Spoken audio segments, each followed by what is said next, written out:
በናዝሬቱ በጌታ በኢየሱስ ክርስቶስ ስም ሰላም ላችኋለሁ። ይህ ኪንግደም ላይት ሚኒስትሪ በጂኤምኤም ቴሌቪዥን የሚያስተላልፍላችሁ መንፈሳዊ ፕሮግራም ነው። ዛሬ የእግዚአብሔርን ቃል የማካፍላችሁ ይሆናል።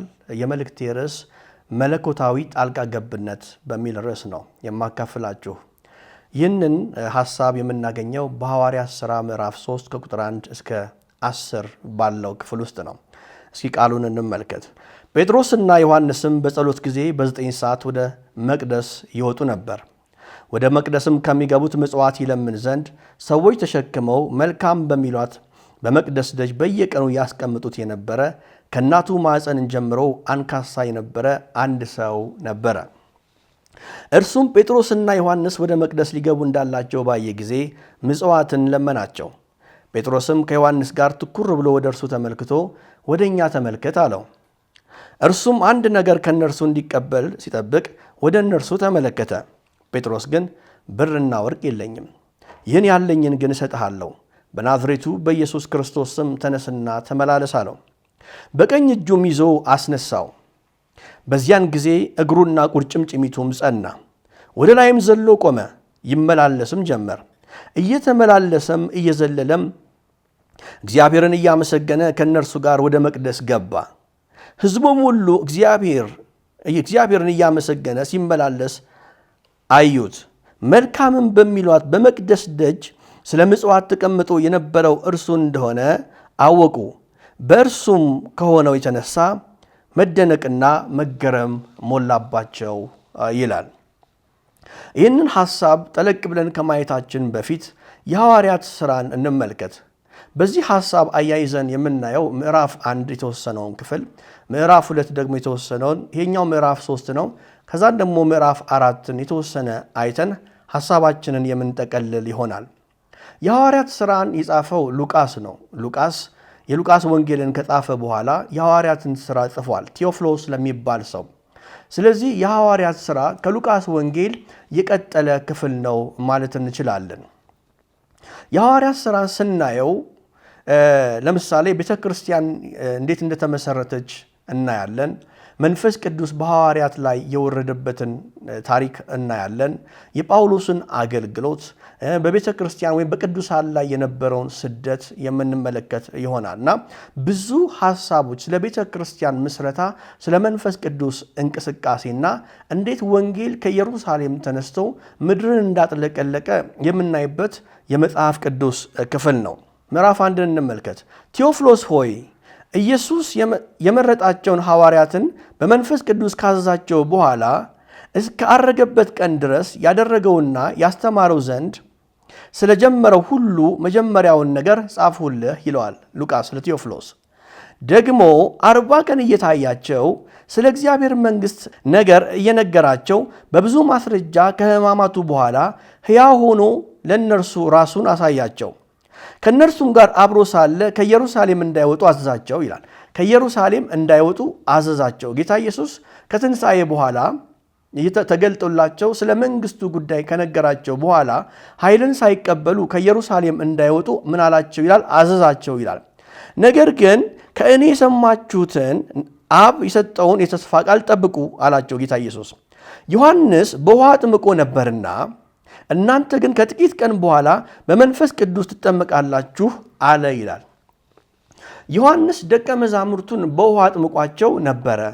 እናንተ ግን ከጥቂት ቀናት በኋላ በመንፈስ ቅዱስ ስለምትጠመቁ በመንፈስ ቅዱስ ሳትጠመቁ ከዚህ እንዳትወጡ ብሏቸው ነበረ።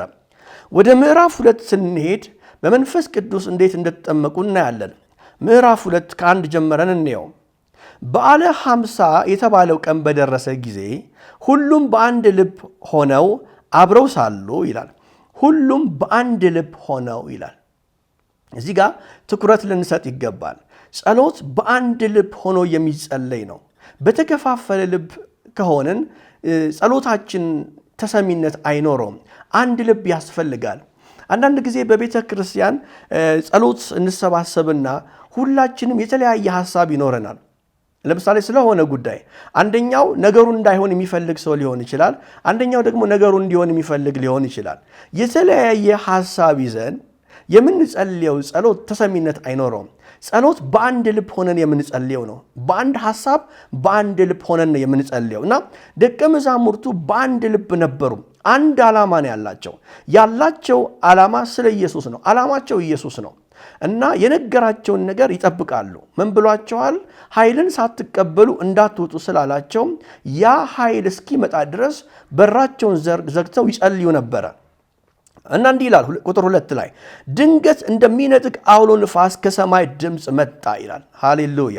ድንገት ይላል እንደሚነጥቅ አውሎ ንፋስ ከሰማይ ድምፅ መጣ ይላል። መንፈስ ቅዱስ ድንገት ወደ እነሱ መጣ። እንግዲህ ፈሪዎችን ደፋር የሚያደርግ የእግዚአብሔር መንፈስ መናገር የማይችለውን ወንጌል ደፍሮ መናገር የማይችለውን ሰው ተናጋሪ የሚያደርገው የእግዚአብሔር መንፈስ ድንገት እንደሚነጥቅ አውሎ ንፋስ ሆኖ ድምፅ ከሰማይ መጣ ይላል። ተቀምጠውም የነበረበትን ቤት ሁሉ ሞላው ይላል። ቤቱ በመንፈስ ቅዱስ ተሞላ።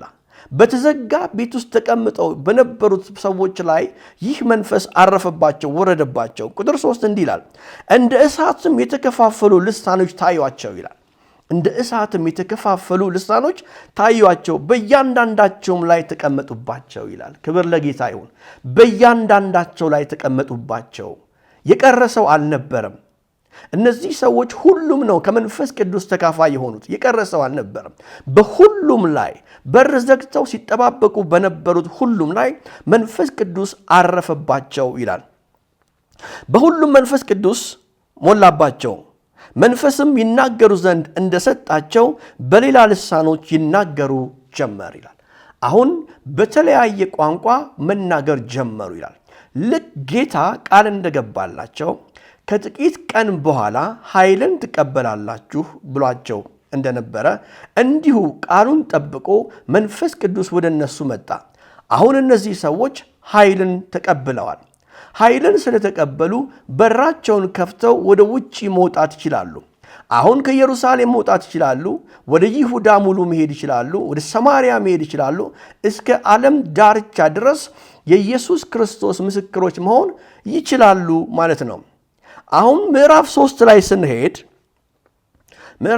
ላይ ስንሄድ ይህንን ታሪክ ቀጥሎ እናየዋለን። ጴጥሮስና ዮሐንስ በኃይል ከተሞሉ በኋላ መንፈስ ቅዱስን ከተሞሉ በኋላ ለጸሎት ወደ መቅደስ መጡ ይላል። ልክ በ9 ሰዓት ሊጸልዩ ወደ መቅደስ መጡ። እነዚህ ሰዎች የተለያዩ ሰዎች ናቸው። ጴጥሮስም የተለየ ባህሪ ያለው ሰው ነው። ዮሐንስም የተለየ ባህሪ ያለው ሰው ነው። ጴጥሮስ እንደምታውቁት የሚቸኩል አይነት ሰው ነው። ከትንሣኤ በፊት ጌታ ኢየሱስን ለ3 ጊዜ ክዶት እንደነበረ ሁላችንም የምናውቀው ነው። ጌታም ደግሞ ከሞተ በኋላ ተስፋ ቆርጦ ስለነበረ ሁሉን ነገር ትቶ ወደ አሳ ማጥመዱ የተመለሰ ሰው ነው። ዮሐንስን ደግሞ ስናየው ከኢየሱስ ደረት የማይጠፋ ለኢየሱስ የሚቀርብ ኢየሱስን በጣም የሚወድ ኢየሱስም የሚወደው ለየት ያለ ደቀ መዝሙር ነው። እነዚህ ሁለት የተለያየ ባህሪ ያላቸው ሰዎች አንድ ኃይል በእነሱ ላይ ስለመጣ፣ አንድ መንፈስ በእነሱ ላይ ስለመጣ ለአገልግሎት ለጸሎት ወደ ቤተ መቅደስ አብረው ሲሄዱ ታያላችሁ። እና አንዳንዴ በቃ አረማመዳቸው ሁሉ በህሊና ይታየኛል። በመንፈስ ቅዱስ የተሞሉ ኃይልን የተቀበሉ ኢነርጄቲክ የሆኑ የሚገርም ነገር በውስጣቸው ያለ ታሪካቸው የተቀየረ። ለምሳሌ ጴጥሮስ አሳ አጥማጅ የነበረ ሰው ሌላ ታሪክ ውስጥ ገብቶ በመንፈስ ቅዱስ ተነክቶ ለአገልግሎት ለጸሎት ወደ ቤተ መቅደስ ሲሄድ እናያለን። ሁለቱም አንድ ላይ ሆነው እና ልክ በ9 ሰዓት ነው የሚሄዱት። እንደምታውቁት በአይሁድ ስርዓት 3 ጊዜ በቀን ይጸልያሉ። የ9 ሰዓት ጸሎት ይሄኛው ከ3ቱ ጸሎቶች አንደኛው የጸሎት ሰዓት ነው። የ9 ሰዓት ጸሎት ነው እና ሊጸልዩ ሲሄዱ በመንገዳቸው የጠበቃቸውን ነገር ወይም ያጋጠማቸውን ነገር ነው ዛሬ የምናየው። እስኪ ቁጥር 2 ላይ ሄደን ደግሞ እንመልከት። ምዕራፍ 3 ቁጥር 2 ወደ መቅደስም ከሚገቡት ምጽዋትን ይለምን ዘንድ ሰዎች ተሸክመው መልካም በሚሏት በመቅደስ ደጅ በየቀኑ ያስቀምጡት የነበሩ ከእናቱ ማዕፀን ጀምሮ አንካሳ የሆነ አንድ ሰው ነበረ ይላል። የዚህን ሰው ሁኔታ እስኪ እንመልከት። የዚህ የሚለምነውን ሰው ሁኔታ እንመልከት።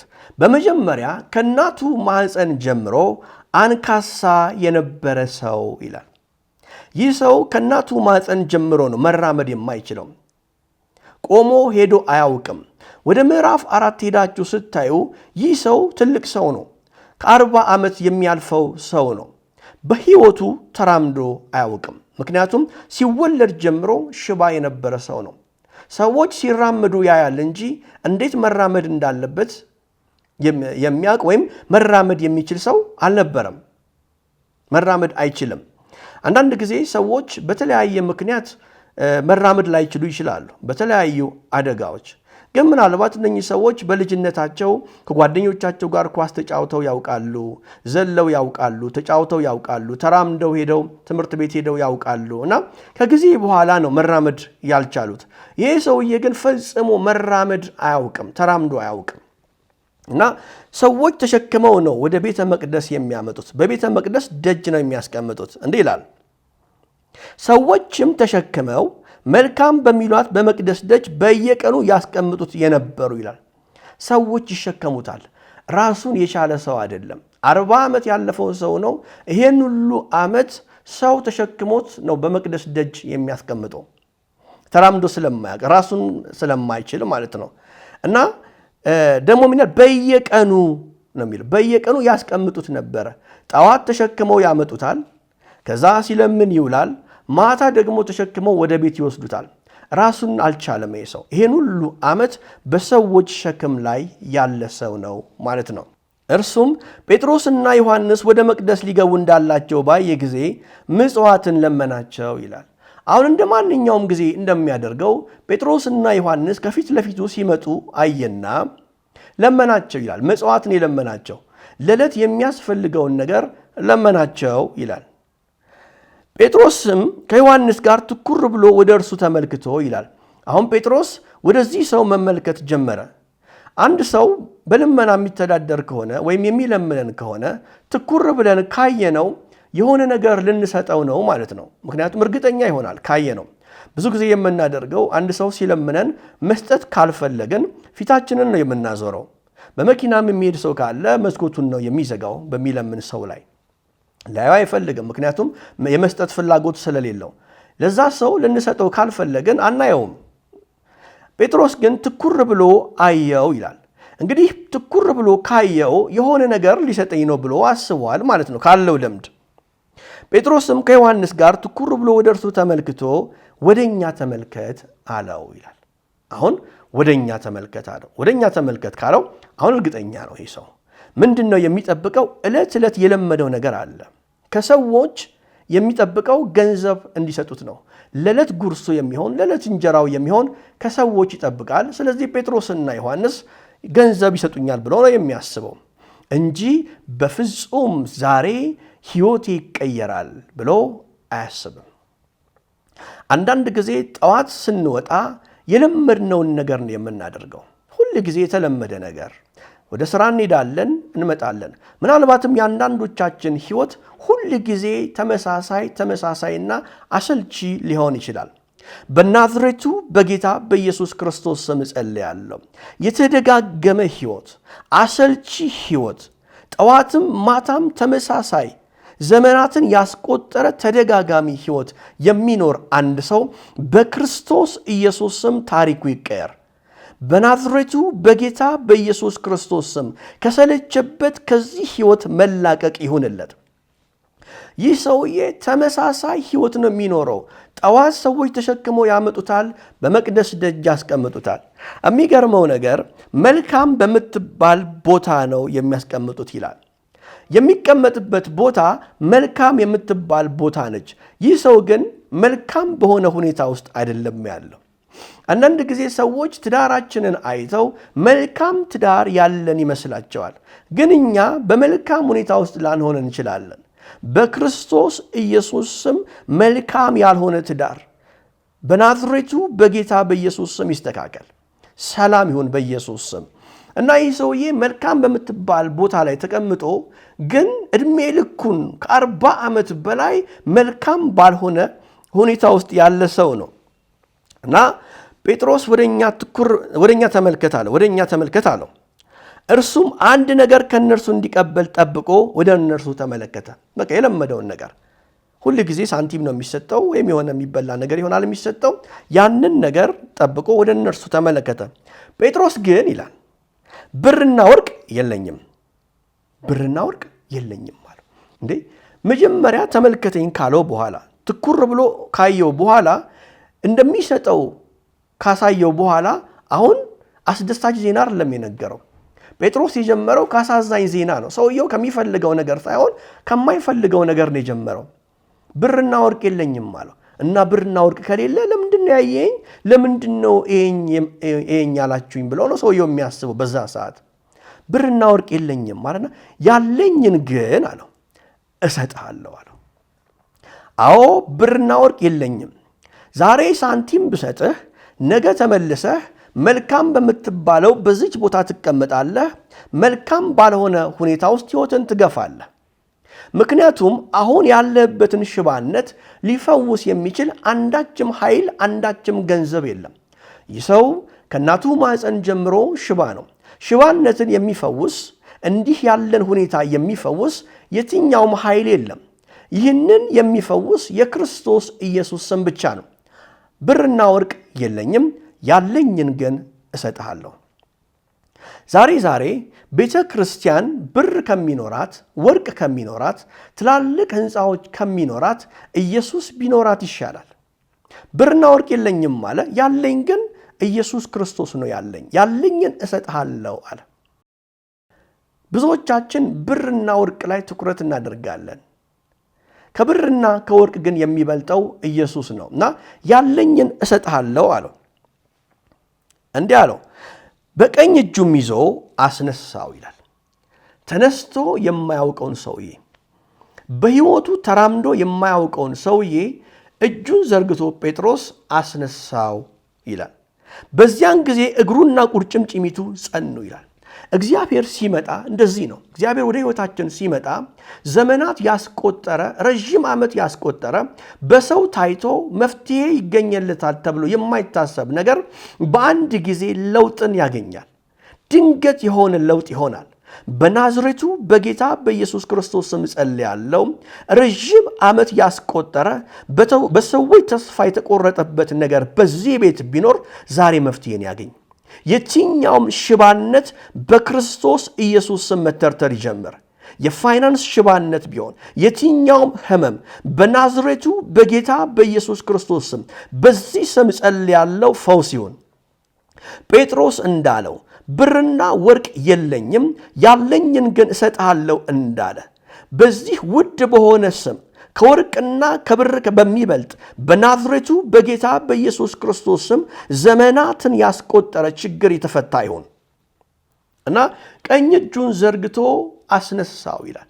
ይህ ሰውዬ ቆመ ለመጀመሪያ ጊዜ። እንግዲህ ወደ ምዕራፍ 4 ሄዳችሁ ስታዩ ይህ ሰው 40 ዓመት በላይ የሆነው ሰው ነው። ተራምዶ የማያውቅ ሰው ነው። ዛሬ ቆመ። ሃሌሉያ! መቆም ይሁን በክርስቶስ ኢየሱስ ስም። ያልቆመ ነገራችሁ እየተንገዳገደ የሚወድቅ ወይም ሽባ የሆነ መራመድ ያልቻለ ቢዝነስ ቢሆን የትኛውም ነገር በናዝሬቱ በጌታ በኢየሱስ ስም ዛሬ መራመድ ይጀምር። የዚህ ሰው ቁርጭምጭሚት እንደጸና መጠንከር እንደሆነለት ቆመ ብቻ አይደለም የሚለው ዘለለ እንደሚል ነገራችሁ መዝለል ይጀምር። ሞተ ያላችሁት ነገር፣ አለቀለት ያላችሁት ነገር፣ ሰዎች አይተው መፍትሄ የለውም ብለው የደመደሙበት ነገር፣ በድንጋይ የታተመ አልቋል ተብሎ የተባለው ነገራችሁ በክርስቶስ ኢየሱስ ስም ይህ ሰው ተነስቶ እንደቆመ ቁርጭምጭሚቱ እንደጸናለት እንደዘለለ ነገራችሁ መዝለል ይጀምር። በቀኝ እጁም ይዞ አስነሳው። በዚያም ጊዜ እግሩና ቁርጭምጭሚቱ ጸና፣ ወደ ላይም ዘሎ ቆመ፣ ይመላለስም ጀመር። እየተመላለሰም እየዘለለም እግዚአብሔርን እያመሰገነ ከነርሱ ጋር ወደ መቅደስ ገባ ይላል። በጣም የሚገርም ነው። ይህ ሰውዬ ወደ መቅደስ ገብቶ አያውቅም። በመቅደስ ደጅ ይቀመጣል እንጂ ወደ ውስጥ ገብቶ አያውቅም። መቅደሱ ምን እንደሚመስል አይቶ አያውቅም። ምናልባት የአምልኮን ነገር ይሰማል። ሰዎች ጌጠኛ ልብስ ለብሰው ወደ መቅደስ ሲገቡ እንግዲህ 40 ዓመት እስኪሞላው ድረስ አይቷል። አንድም ቀን ወደ መቅደስ እገባለሁ ብሎ አስቦ አያውቅም። ምክንያቱም ሽባ ስለሆነ ሽባ ሰው ወደ ቤተ መቅደስ መግባት አይችልም። ስለዚህ ሰው መግባት አልቻለም። ለብዙ ዓመት ያለው እድል በመቅደስ ደጅ ቁጭ ብሎ ምጽዋትን መለመን ነው። እግዚአብሔር ግን ይህ ሰው አስቦት የማያውቀውን ነገር አደረገለት በሕይወቱ። ምክንያቱም ይህንን ሽባነት እፈወሳለሁ ብሎ ሊያስብ አይችልም። ግን ሽባነቱ ተፈውሶ ወደ ቤተ መቅደስ ገባ። እግዚአብሔር ሰው አደረገው።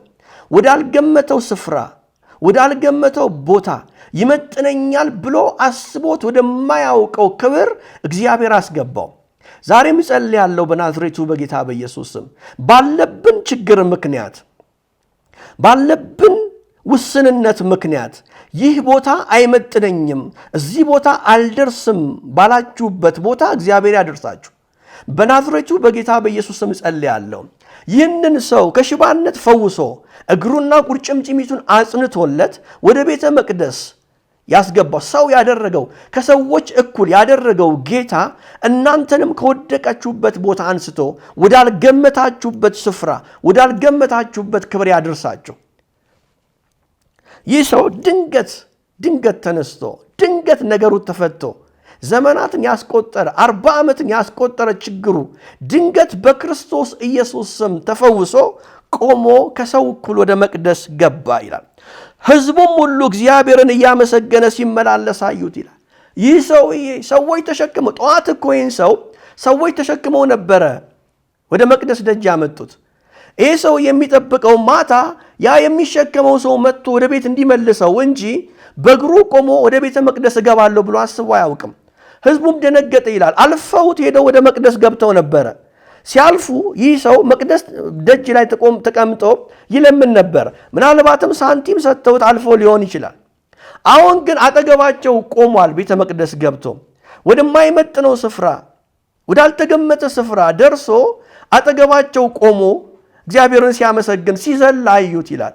ይህ ሰውዬ ቅድም እዛ ጋር ሳንቲም የሰጠነው ሰው አይደለም ወይ? ለ40 ዓመታት ሽባ የነበረ በሰዎች ሸክም ላይ የነበረ ሰው አልነበረም ወይ? እንዴት ነው ዛሬ ድንገት መጥቶ ቤተ መቅደስ የገባው ብለው ተደነቁ ይላል። ይህ ሰው እየዘለለ እግዚአብሔርን ያመሰግናል። ጸልይላችኋለሁ፣ በሰዎች ጥገኛ ሆኛለሁ የምትሉ፣ ራሴን ችዬ መስራት አልችልም የምትሉ በክርስቶስ ኢየሱስ ስም ይህ ሰው ሽባነቱ ተተርትሮ ከሰዎች ሸክም እንደተላቀቀ ራሱን ችሎ እንደቆመ በክርስቶስ ኢየሱስ ስም ራሳችሁን ችላችሁ መቆም ይሆንላችሁ። እንግዲህ በአጠቃላይ ከዚህ ክፍል ምንድነው የምንማረው? ከዚህ ክፍል የምንማረው ይህ ሰውዬ የተፈወሰበት ምክንያት ምንድነው ብለን ስናይ የዚህ ሰው ችግር እግዚአብሔር እንዲከብርበት ምክንያት ሆኗል። ሁለተኛ ደግሞ በጣም ብዙ ነፍሳት እንዲድኑ ምክንያት ሆኗል። እግዚአብሔር በሕይወታችን ታላቅን ነገር የሚያደርገው ተአምራትን የሚያደርገው ያልዳኑ ሰዎች የእግዚአብሔርን ተአምር አይተው እንዲድኑና እግዚአብሔር እንዲከብር ነው። በዚህም ሰው ምክንያት እንደዚህ ነው የሆነው። ሰዎች ተደነቁ፣ ተገረሙ ይላል። ይህም ሰው እግዚአብሔርን አመሰገነ ይላል። አንዳንድ ጊዜ እግዚአብሔር የሚያደርግልን ነገር እሱ ነው ወይስ እሱ አይደለም የሚያስብል ነው። ይህ ሰውዬ ለ40 ዓመት ሽባ የነበረ ሰውዬ በቤተ መቅደስ ደጅ ይቀመጥ የነበረ ሰውዬ ድንገት ቤተ መቅደስ ሲገባ እሱ ነው ወይስ እሱ አይደለም የሚያስብል ነው። አንዳንድ ጊዜ ሰዎች እግዚአብሔር ያደረገልንን ነገር ሲያዩ አይ እሱን ይመስላል እንጂ እሱ አይደለም ነው የሚሉት። እግዚአብሔር እሱ ይመስላል እንጂ እሱ አይደለም የሚያስብል ክብር በእናንተ ላይ ያደርግ። እንዲህ አይነትን መባረክ ይባርካችሁ በኢየሱስ ስም። እስኪ ይህንን ወደ ምዕራፍ 4 ሄደን እንመልከት። ምዕራፍ 4 ላይ እንዲህ ይላል። ሕዝቡም ሲናገሩ የካህናት አለቆችና የመቅደስ አዛዦች ሰዱቃውያንም ሕዝቡን ስላስተማሩና በኢየሱስ የሙታን ትንሣኤ ስለሰበኩ ተቸግረው ወደ እነርሱ ቀረቡ ይላል። አሁን ወደ ጴጥሮስና ወደ ዮሐንስ መጡ ይላል። እነዚህ ሰዱቃውያንና የመቅደስ መሪዎች። ምክንያቱም ትልቅ ግርግርን የተፈጠረው ለ40 ዓመት ሽባ የነበረ ሰው ድንገት መዝለል ጀምሯል። ድንገት መራመድ ጀምሯል። ከውጪ ወደ መቅደስ ገብቷልና ግርግር ስለተፈጠረ እነዚህ ሰዱቃውያንና የቤተ መቅደስ አዛዦች ወይም አለቆች ጴጥሮስንና ዮሐንስን ያዟቸው ይላል። እጃቸውንም ጫኑባቸው። አሁን መሽቶ ነበርና ይላል እስከ ማግስቱ ድረስ በወህኒ አኖሯቸው፣ አሳደሯቸው። ወህኒ ቤት አስገብተዋቸው አሳደሯቸውና ነገር ግን ቃሉን ከሰሙት ብዙዎች አመኑ፣ የወንዶችም ቁጥር 5000 ያህል ነበር ይላል። ዋናው ነጥብ ይሄ ነው። ዋናው ሐሳብ ይሄ ነው። የዚህ ሰው የዳነው አንድ ሰው ነው። ሽባነቱ የተተረተረው አንድ ሰው ነው። በአንድ ሰው ምክንያት ግን እግዚአብሔር አንድን ሰው ስለፈወሰ 5000 ሰዎች እንግዲህ የወንዶች ቁጥር ነው የሚለው ስለ ሴቶችና ስለ ሕፃናት አልተናገረም። የወንዶች ቁጥር ይላል 5000 ያህል ነበረ። በዚህ ሰው ሽባነት ምክንያት ለ40 ዓመት የነበረበት ችግር ለ40 ዓመት የዚህ ሰው ችግር ለ5000 ሰዎች ከገሃነም እሳት የመዳን ምክንያት ሆኗል። የዘላለም ሕይወት መውረስ ምክንያት ሆኗል። በናዝሬቱ በጌታ በኢየሱስ ክርስቶስ ስም በእናንተ ላይ ከሚሆነው ክብር የተነሳ እግዚአብሔር የቤታችሁን ችግር ከመፍታቱ የተነሳ እግዚአብሔር በእናንተ ቤት መክበር ይጀምር። በእናንተ ችግር ምክንያት ችግራችሁ በመፈታቱ ምክንያት ፈውስ በመደረጉ ምክንያት ብዙዎች ወደ ጌታ እንዲመጡ ብዙዎች ነፍሳት እንዲድኑ እግዚአብሔር ምክንያት ያደርጋችሁ። እንግዲህ መለኮታዊ ጣልቃ ገብነት ማለት ይሄ ነው። ምክንያቱም የዚህን ሰው ሽባነት የዚህን ሰው ችግር መለኮት ካልሆነ እግዚአብሔር ካልሆነ እግዚአብሔር ጣልቃ ካልገባ በስተቀር ሊፈወስ የሚችል ጉዳይ አይደለም። በሰውኛ በሕክምና የሚቻል ነገር አይደለም። የዚህን ሁሉ ዓመት ችግር በመንፈስ ቅዱስ የተሞሉ ጴጥሮስና ዮሐንስ አግኝተውት በክርስቶስ ኢየሱስ ስም አስነስተውታል። ዛሬም እጸልያለሁ በሰው የማይቻል በሐኪም የማይቻል በምንም ሊሞከር የማይችል ጉዳይ ላለው ሰው እጸልያለሁ። ዛሬ የመለኮት ጣልቃ ገብነት በቤታችሁ ይሁን። በክርስቶስ ኢየሱስ ስም ጸለይኩኝ። አሜን። ኪንግደም ላይት ሚኒስትሪ የተለያዩ መንፈሳዊ ሐሳቦችን ይዞ ወደ እናንተ መጥቷል። መጽሐፍ ቅዱሳዊ የሆኑ ሐሳቦችን ትምህርቶችንና የወንጌል ስብከቶችን ወደ እናንተ የምናደርስ ይሆናል። የዩቲዩብ አካውንታችንን ላይክ፣ ሼር፣ ሰብስክራይብ ማድረግን አትዘንጉ። ኢየሱስ ክርስቶስን እንደ ግል አዳኞ ለመቀበል ከወሰኑ የሚከተለውን ጸሎት ከኔ ጋር ይጸልዩ። እግዚአብሔር አባት ሆይ በኢየሱስ ስም ወደ አንተ እመጣለሁ። ኃጢአተኛ መሆኔን መሰክራለሁ። እናም ያንተን ይቅርታ ፈልጋለሁ። ኢየሱስ ክርስቶስ ለኃጢአቴ እንደሞተ ከሙታንም ደግሞ እንደተነሳ አምናለሁ። ከኃጢአቴ ርቄ በደሙ እንድታነጻኝ እለምንሃለሁ። ጌታ ኢየሱስ ሆይ ወደ ልቤ ግባ፣ አዳኝና ጌታዬ ሁነኝ። በቅዱስ መንፈስህ ሙላኝ። በየቀኑ ላንተ እንድኖር እርዳኝ። ስላዳንከኝ አመሰግንሃለሁ። በኢየሱስ ክርስቶስ ስም አሜን። ትርፉ ሞት ነው ተወንድሜ አያዛልቅ ባጢአት መዋኘት። ወስነህ ተቀበል ጌታን በልብ ኃጢአት አያባብልህ ጨክነህ ተወው ይቅርብህ።